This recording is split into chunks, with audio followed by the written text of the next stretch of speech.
showed up. So as you can see, we ended up going with Enkei PF01 wheels on Toyo R888R tires. Like I said, this is a front tire. The wheel is a 17 by 8 with a 50 plus 50 millimeter spacing, and the tire is a 225 45/17.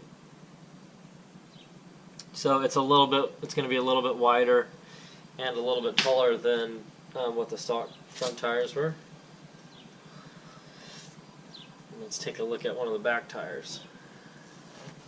Okay, and here is one of the back tires.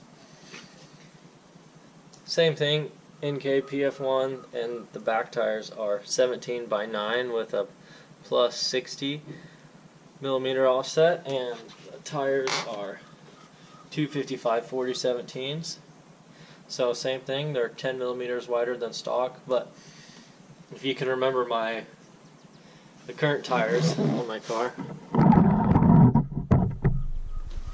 are only 225 45/17, so these are going to be 30 millimeters wider, which is almost an inch and a half.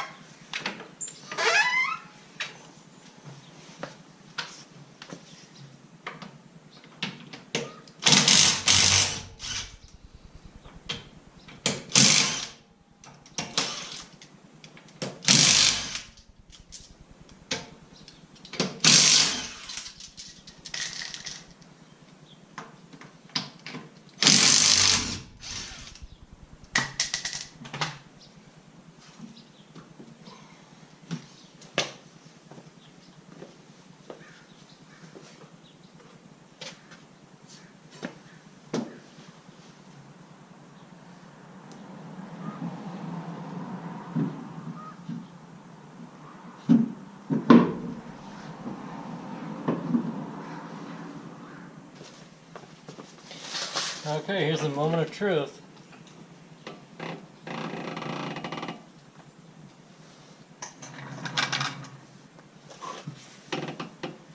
yeah. Look at that. Okay, so here's the first look at the first one on the car.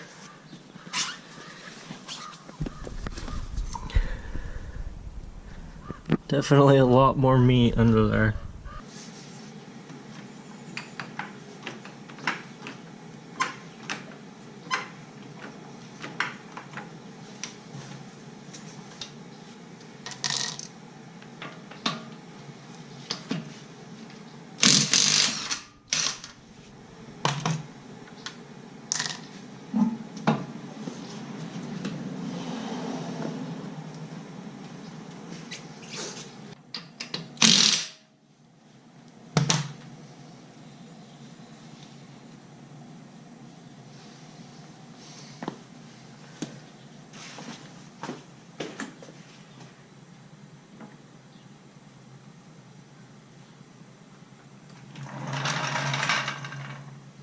So one of the disadvantages to going to a wider tire and wheel setup is that you're going to add weight, and anytime you're adding unsprung weight, it's never a good thing. So what I got now is we got the new tires on the driver's side of the car, and I got the new tires for the passenger side of the car, and these ones off the driver's side, the old ones. And I got a scale, and we're going to weigh them just to see how much heavier the new ones are, because I know they're going to be heavier, but hopefully not by too much. So first we'll start with the old tires. This is a front tire, so remember this is a 215 45/17.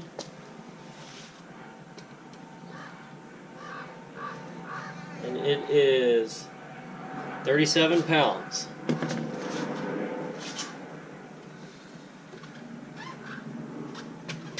Okay, now here is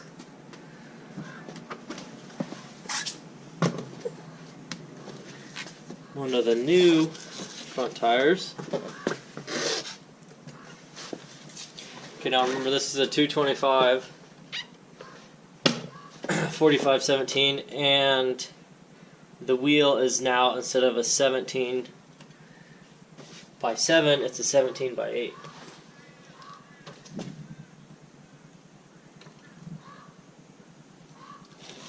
So 41 pounds. So 4 pounds heavier per tire in the front. Not too bad.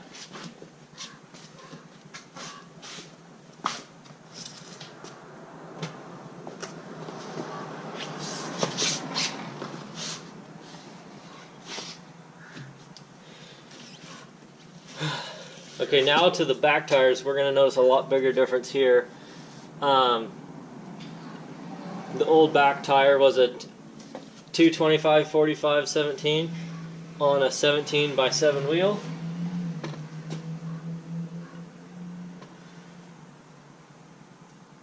And this is 38 pounds.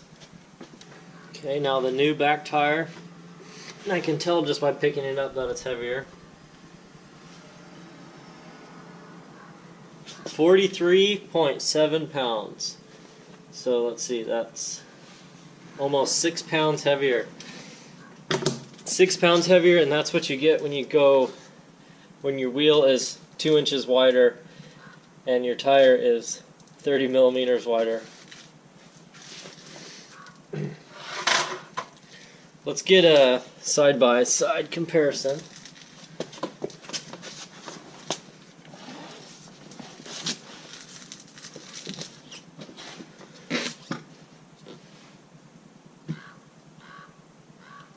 So you can definitely see the new ones are quite a bit wider. They almost seem like they're a little bit taller too. That might just be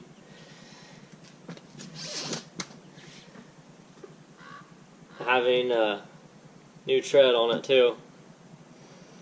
Okay, as you guys see, we got the passenger side front on and the passenger side rear. Everything's torqued down, good to go. Don't think we're gonna have any clearance issues. Just looking at first, all that's left to do is go drive them and try them out. So that's what we're gonna do. We're gonna go for a quick little ride and try them out and see how they do. Okay, so we're out driving the car right now. Initial impressions, as soon as I pulled out of my driveway, every pebble, rock, grain of sand will get picked up by these tires and flung up into the fenders, inside the fender well. And if you're turning, it's even better because it'll fling the rocks up the side of the car. I was kind of expecting that, but it is pretty severe. Another thing I noticed was at a little bit higher speeds, if you're on really smooth asphalt, you will get a slight hum. Pretty irrelevant, especially if you're driving with the roof down. You can't hear the tires anyways, you just hear the wind. And surprisingly, they actually ride a little bit better than the old tires. I wasn't really expecting that with the stiffer sidewall. You do notice the stiffer sidewall on initial turn-in.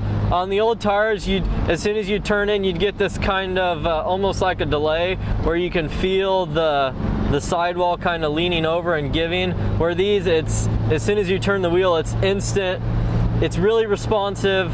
You can tell that the sidewalls of this tire are a lot stiffer and that they're meant for cornering.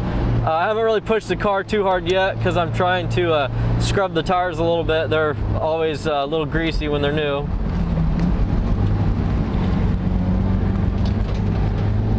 That's a good road to test them on.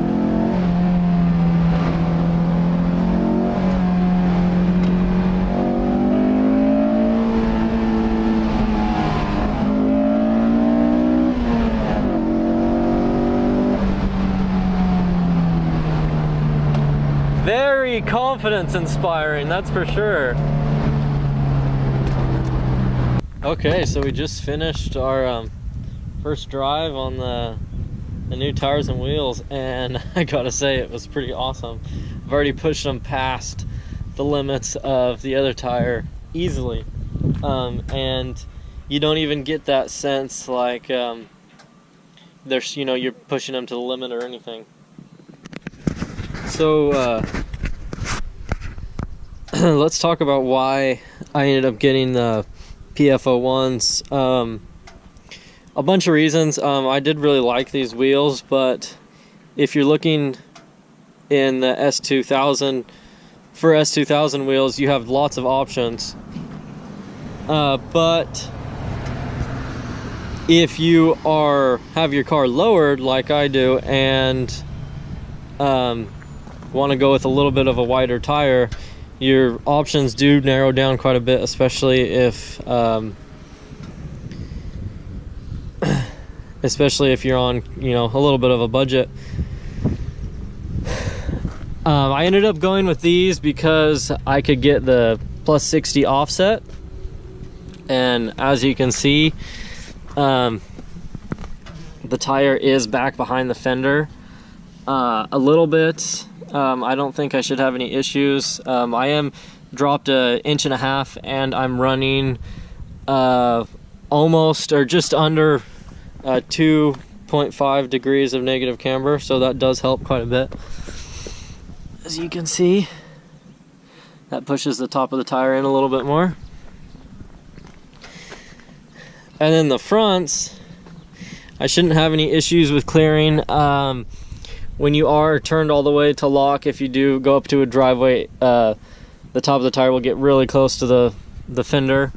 I don't think it'll be an issue, because usually when you go into driveways, I have to go so slow anyways because of how low the car sits. Another cool thing with these is the way the spokes bulge out enough. As you can see with that's my stock caliber. I got about 1 inch there, where if I wanted to, I could easily beef the brakes up a little bit. I am still a 17-inch wheel, so I won't be able to get the big rotors. Get her. I won't be able to get the big rotors, but I will be able to go up a little bit in brakes if I decide to do that in the future. I got lots of clearance there for a bigger caliber.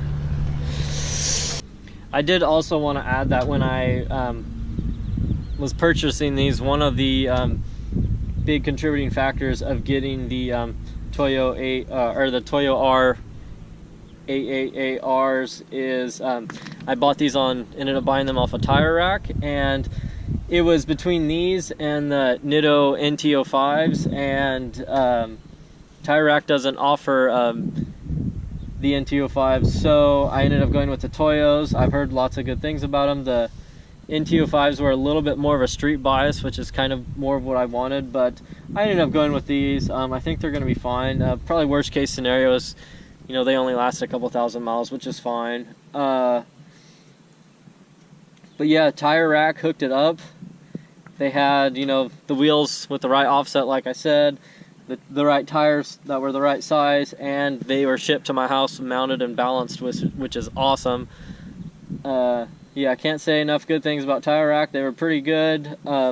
Really happy. I mean, it's so convenient that you can go through and buy all this stuff and then get it shipped right to your house already mounted. You know, saves you a lot of time and hassle, and just makes it really convenient. All right, everybody. Thanks for watching. Hope you enjoyed, and we'll see you next time.